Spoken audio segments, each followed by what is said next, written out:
Hello everyone, it's Coach Angela again.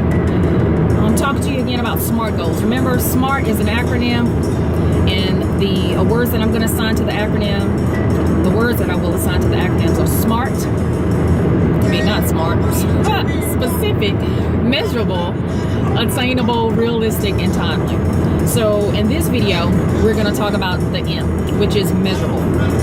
How do you measure your goal? Let's use the example. Let's say your goal is, I want to be happy. Okay, well, for one, that's not specific, so not really. And it's not measurable. Well, how are you going to measure that to know that you've reached it?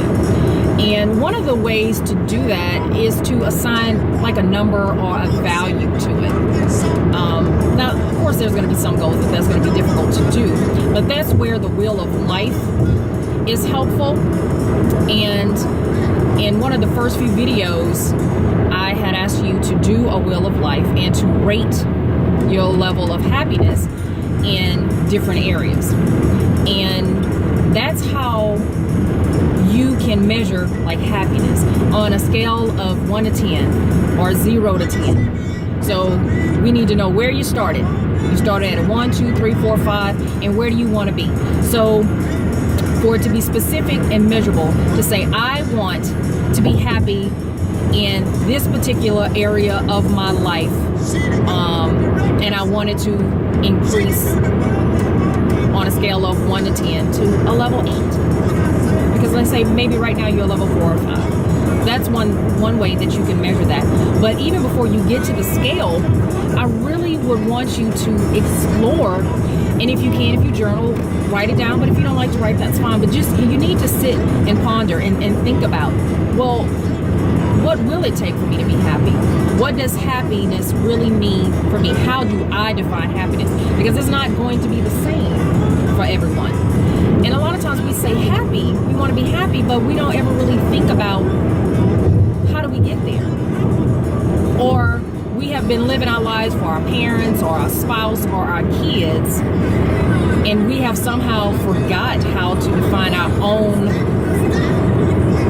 happiness. Happiness may be living for your purpose.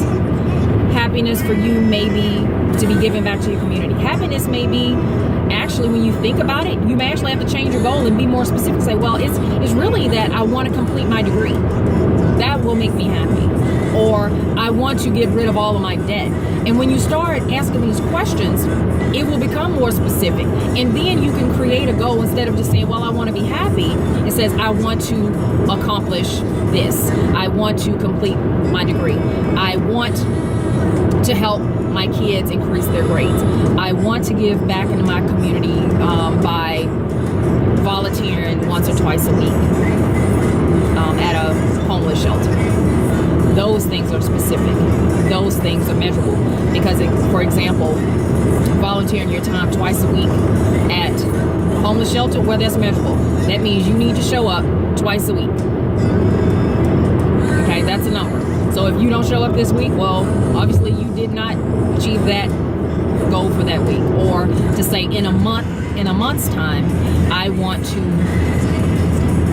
volunteer 5 days each month, or 5 days in the month of April, and then 6 days in the month of May, etc. So that'll kind of give you an idea of how to measure your goals. Okay? I hope that helped. I'll be talking with you soon. Bye.